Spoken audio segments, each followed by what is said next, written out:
So, the Rugby Championship has kicked off with two games that happened yesterday. One that I watched and one that, I don't know, I think New Zealand maybe won. Looking at my predictions, they must have, right?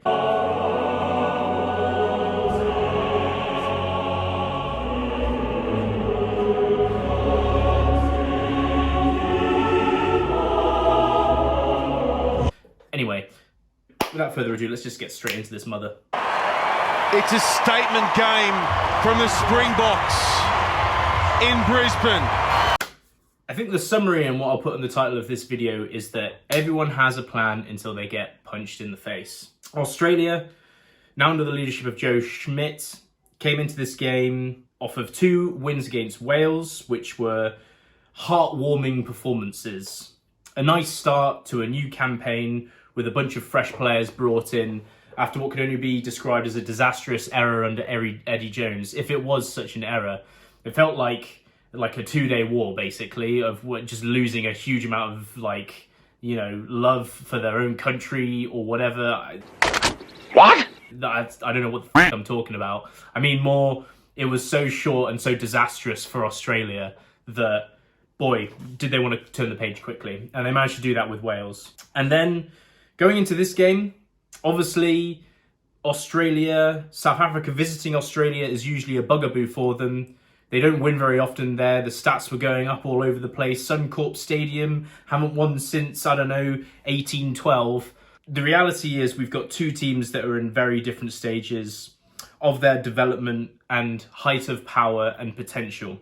Australia, as stupid as it might seem to say just looking at the scoreboard, have got some positives to build from here. The defence was not bad. I mean, it was okay. And there's stuff to build off of there. You held out against a very aggressive South Africa team for decent stages of the game. You didn't let them steamroll you until about 35 minutes in. There are things in there that can be cleaned up as well. I'm talking about their attack. They had so many opportunities where they either knocked it on or they couldn't clean out in time. And these are things that can be worked on. And it's almost good, I think, for a team that's now had 2 conference wins against another team like Wales that is developing. Now they've had the check with the reality of playing probably the best team, if not one of the best teams in the world. It will be very good learning practice to have a huge amount that they can take into the tape room, and they can be like, this didn't happen here, this didn't happen here. And it's a check in reality of, this is what it takes to kind of compete at the highest levels. You may be able to hear some soaring in the background. That's just Joe Schmidt tearing down a tree symbolically for the Australia team to show that they're going to turn the page. Anyway, South Africa have quelled a lot of the concerns with how they played in that second island game. This is a team that has experience all at the top level. You're talking about players that, for the vast majority, there are exceptions, of course, in some of the stars that we'll talk about, but a lot of them are kind of getting into their later 20s or 30s at this point, and they're at the height of their powers. Razzie's gone for a more experienced team, one that was very similar to the World Cup for the Rugby Championship in his squad. And we're just kind of seeing the golden age of this South African team. They're all at the height of their powers. There's no real signs of anybody slowing down due to age whatsoever. I'm pretty convinced that athletes these days could probably last until mid-30s due to kind of advancements in sports science and stuff like that. So there's no reason not to continue like this and then drip and feed players into the team that are younger to kind of get their experience and build a new core. I mean, they're perfectly set up to do that. The 8 that came in low, I think, is an example of that. And obviously, Sasha in the 10 shirt. South Africa were incredibly dominant in defence, which is unsurprising. I mean, they got to a point where they even made Australia look tired after 4 phases of their own attack.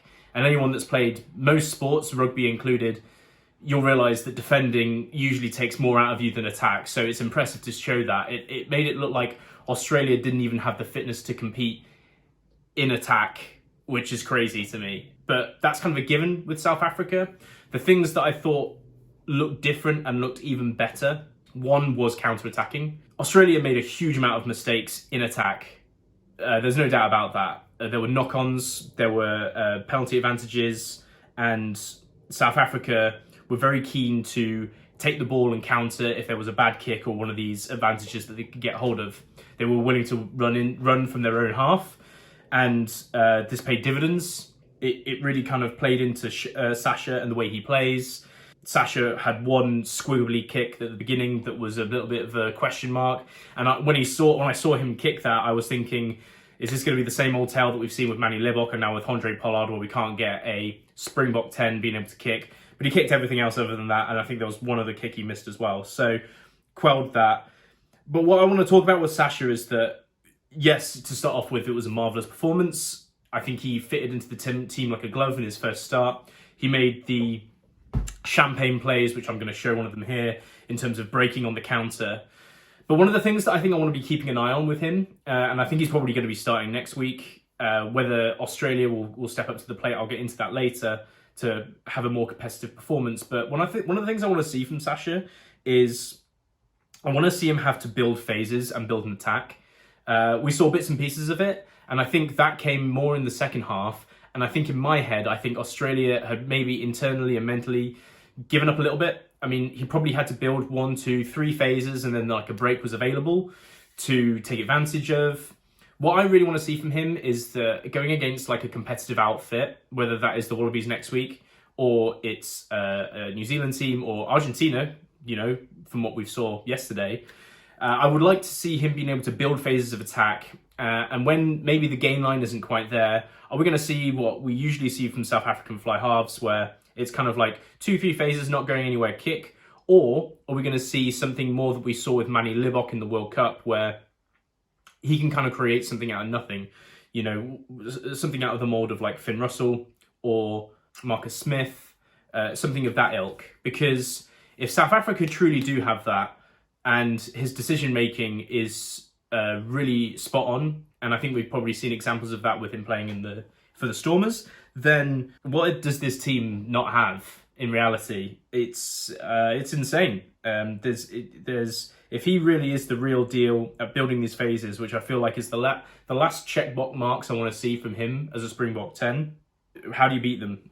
You know, the only way that you can beat them is if like, and I'm not asking for teams to do this, it would be horrible, but if like 2 of their centres get injured and then their bomb squad kind of plan gets ruined and they have to play like a number 8 at outside centre. But even then, I don't know if maybe they're kind of trained that whatever the back rowers are on the bench can play in the centres or something like that. I have no idea. But it's really exciting, especially for such a young dude to come in. And you've also got the options of Libbok or Pollard in the team. Relating this back to my previous video, it certainly makes me start to think maybe my prediction of 3 fly halves starting for South Africa may not happen, but I'm still going to hold to it, like I'll hold to all of my predictions, which maybe I'll talk about another time. I'll probably talk about my predictions more when I talk about New Zealand, obviously, with what happened yesterday. But back to this game, Pollard, there's probably room for him to come in and start a game or 2. I think if, you know, we're talking about New Zealand, and this is not given granted what happened yesterday with New Zealand, but if it's a New Zealand game, I'm just, you know, if I'm Rassie, I'm still kind of concerned that maybe Sasha would have the same problems that Manny Libbok did when they were playing New Zealand prior to the World Cup. I just, you know, New Zealand have this way of just shutting down fly halves that like to spin and flip it, but we haven't seen that from New Zealand. Even in the England test, when Marcus Smith was playing 10, he was allowed free rein to attack where he wanted to. So, yeah, I mean, this could be it. Sasha could be the 10, and he's fully earned another shot at that 10 shirt. He's probably given himself a longer leash with the performance that he's put in. It was truly excellent. Speaking of solo efforts, Kurt Learnser? God, that was a mouthful for me to get out for absolutely no reason whatsoever. He was excellent. Counter-attacking, and there was obviously that try that he had where he basically just solo efforted it past all the Wallabies defenders. I'll put the clip of it up here as well. Excellent performance. I think the centres for South Africa were excellent as well. Yeah, I mean, this is just, you know, this is a game where you don't learn a huge amount about the team. All you've kind of shown is that they are still capable of real clinical performances, and the new guys coming in, they fitted in well, and they weren't liabilities. They fitted in great. They made great contributions, like Sasha. I think Lowe also had a good game. I haven't spoken too much about him, but I think he did a lot. I think putting Steph Totoy at the second row is inspired. Sometimes you have a concern that if you put a back rower and you put them in the second rows, I mean, for those of you that don't know or haven't had to do it, you know, I'm talking about your guys out there that have played winger, scrum half, you know, fly half, centres, all the backs. If you haven't been in a scrum and you're not in it, it's very difficult to describe the extra level of exhaustion that you have when doing that, and that it means that you have less energy for stuff in the loose. There are players that can break the mold in terms of being able to do that. I think really actually English guys, Mario Toje, Courtney Laws, Ollie Chesham are all examples that people that can still play as good as a back rower in the second row, which is just a testament to their fitness. But for someone the size of Peter Steph-Totoy to step into that second row shirt and still have such a influential performance in terms of loose ball carrying, tackling, was really impressive. And not only that, but it still keeps RG Snyman on the bench to come on as a bomb squatter. So a really inspired pick, given that South Africa have had a lot of injuries at second row. In summary, for South Africa, what a professional performance. As I said, I want to see more from Sasha. And this team shows no signs of aging. One final thing. I mean, I've got the stats here, as I do with scrums and lineouts. There were a huge amount of lineouts, and for those of you paying attention, there were only about 2 or 3 scrums total up until about 30 minutes in the game. Making a note here, excuse me, Australia won all of their own scrums, but the only reason that happened is because Jake Gordon put it in quick enough before South Africa could get the penalty from the scrum, because I recorded South Africa having 7 scrums for themselves, and they earned penalties off of 5 of them. So that is something that I think if you are the Wallabies, you are concerned about. So there's that.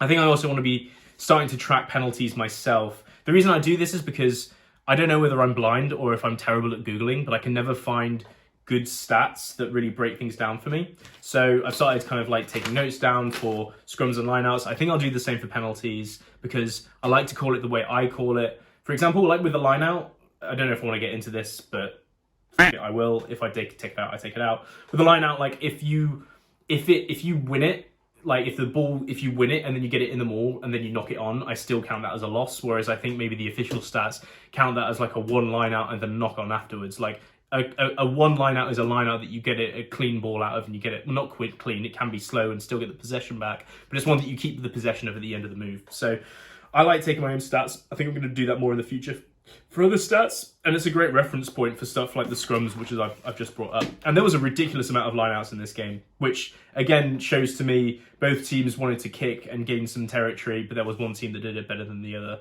With that being said, let's talk about the Wallabies. So, as I said, everyone has a plan until they get punched in the face. Man, let's start from the ground up. So the scrum, as I said, huge problem point. It's really concerning. And I know they're playing the best scrummages in the world probably at the moment. It's concerning that you have such an uncompetitive scrum that you have to get it out as quickly as possible with your own. And when the opposition has a scrum go to them, then it's basically just an automatic penalty. It basically means that if you knock the ball on, you lose at least 30, 40 yards from a kick going down to the corner, or it's an automatic 3 points. You can't be competitive like that. Something needs to be done here. I'm not a fan of the tight head prop that they started. I know he's a bit of a stalwart in that team. His name escapes me, but he just got screwed by Oxenche every single scrum. And again, we're talking about standards of people that you're scrummaging against. This isn't going against like Finn Baxter for his second cap against England. You're going against Oxenche, scrum specialist, known for defeating and making even the best of some of the tight head props looking silly. But it's just not good enough. And there are things that can be worked on in the scrum. For example, I don't think they push cohesively as a unit much, which are things that you can train and you can install in these players. Maybe it's because we've got a lot of changeover, a new team playing at international level. But I saw in some of the slow-mo shots for the scrum, you would have some, like if we're looking at it from like a section view laterally, like one of the second rows would have a bent back, one would be like driving upwards and like wave. You have like a wave motion going through their backs. These are things that can be trained, so that's fine, but you need to work on it. If we're going to stick with the set piece here as well, the lineouts, they're fine. You lost only 2 of your lineouts out of, I think, of like a total of like 14 I've got here, something like that. You know, to be honest with you, one of the things that was concerning for me right at the beginning is that they never really competed for South Africa's lineouts. South Africa, they did later on, and they ended up winning, from my calculation, 2 of the lineouts from South Africa. But if you're not even throwing anybody else up, especially with this new rule of you don't have to throw it straight if no one else competes on the other side, I just think you're throwing away an opportunity to take the ball away from a team that thrives with ball in hand and won't make mistakes. Given this is, you know, maybe this is Wales, that you've probably brought this in, that you're not going to compete within like your own 22, which is bonkers to me. But, you know, the reason for that is because Wales's maul is so good and you want to have a set defence there. Excuse me. But I think that's probably what they thought with South Africa, with such a great rolling maul. But dude, I think if you just allow them to just grab the ball and set and go, like, you're just giving them free reign to just do it all game. And the best way, I think, to disrupt it is to disrupt it from the point of the ball transfer from the hooker to the second row or the flanker or whoever's being lifted up. That's the point where the ball is vulnerable, and that's the point where you can disrupt the rhythm. I'd even say, like, with these excellent line-out moves that South Africa did. I mean, it was in the highlights, so I'll put a clip of it up here where they changed to misdirection. All this works is because it's like just going like a cog, like it's moving like a machine. If you just interrupt the rhythm of that at all, it can mess up the whole thing. I don't like not competing. I get it. You're trying to set up for the maul, set up a defense for that. But if you're not even defending the maul properly when you're not sending people up, what's the point? Why not just send someone up anyway? Because that plan's not working? I don't know. It's a personal preference. Maybe they change it, maybe they don't. I can understand the reasoning for both, but I didn't like it. In terms of the forward pack, in general, I think one of the main concerns that I have is just being there to clear out in your own attack. I think I counted 3 or 4 times where players got caught for holding on because there was not enough support there to clear out and get the ball out quicker, which is concerning. You need a pack that's going to be able to give you quick ball, be able to set up your backs for success. And if you can't give them that, there's no real room to complain, I guess, especially against a team like South Africa. If you're not clearing them out, if you're not forcing players to get sucked into rocks and mauls, stuff like that, then how do you expect your backs to have any space for anything on the outside? I just didn't think it was. I didn't think it was the performance that the Wallabies pack could have put forward. And I think they'll probably be pretty disappointed with their own performance, and rightly so. Okay, as I said, I think Australia's defence has a lot to build off of there. I think they held back South Africa for good points of the game. I think for the entirety of the first half, the only time when South Africa actually got into positions of scoring points was off of Australian mistakes rather than Australians' mistakes in defence. So I'm talking about like these knock-ons, allowing counter-attacks to happen, these penalties, giving territory away. So I think a lot of the problems that Australia put on themselves, especially in the first half, were self-inflicted. And if you clear these up, I think it was probably much more likely to be like 7-0 or 14-0 at half-time, which makes it a lot more competitive. I think the first step is clearing out and looking at themselves and what they can do to do the basics right. And I think Joe Schmidt is probably the coach to do that. So in reality, I think they've probably got a week now to just look at the film and go, boy, I could have done this, I could have done that. And Joe Schmidt will be the guy to do that. He is the coach to do that. So I think there is a decent chance that the Wallabies can come back next week and play South Africa and make it more competitive. I don't think they will win, but I do think that if I'm a Wallabies fan here, you know, that's a mulligan. You know, it's a new era. We've got a bunch of new players in playing together. Some of them look great, and we just got smacked in the face. It was South Africa. That's fine. You can have an angry reaction to it if you wanted. Considering where you were with Eddie Jones, you know, that's fine. What I want to see next week is mistake-free. Obviously, nothing's going to be mistake-free. There's going to be a knock-on here. There's going to be a penalty here. But just limit that down to a minimal amount as possible, so that you set yourself up for success and that you at least are not giving the game away to the opposition. Do that as a baseline, and I think there is a chance that you can do something great. The Wallabies, they got punched in the face and that plan disintegrated for what they wanted to do in terms of counter-attacking. I think they wanted to play quick, and the problem is that when they played quick, they wore themselves out, as I've talked earlier in the video, and their clear-outs weren't quick enough, and the pace just led to them getting sucked in.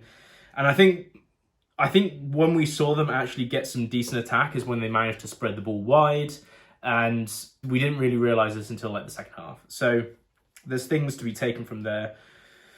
Some positive notes. I think there were some positive performances from Jake Gordon. I think he had a pretty good game. I think the new open side for the Wallabies also looked pretty good. I think Hunter Paisami, apologies if I've gotten that wrong, I thought he was a bright spark as well at inside centre. I think he did set up some pretty good attacks. Next week, clear things up, cut the mistakes out. I think there's nothing unfair about this result that they had. I think they would probably agree with that, with the coaching staff and the players. Just don't shoot yourself in the foot. And from that point on, then you can start to think, right, we can do this to edit this, to make this better, and do this to do this. So, yeah. And that's it. I think that's my summary. I think I've covered everything that I wanted to. Even though it was a blowout, I actually really enjoyed it. Sometimes it's just nice to see a team at the height of its powers just performing incredibly well. And it makes you excited for the other games that we've got in the competition. Can they keep doing this? Will they make all of my predictions look completely ridiculous? But I don't know. That's it for me. And I'll see you in the next one.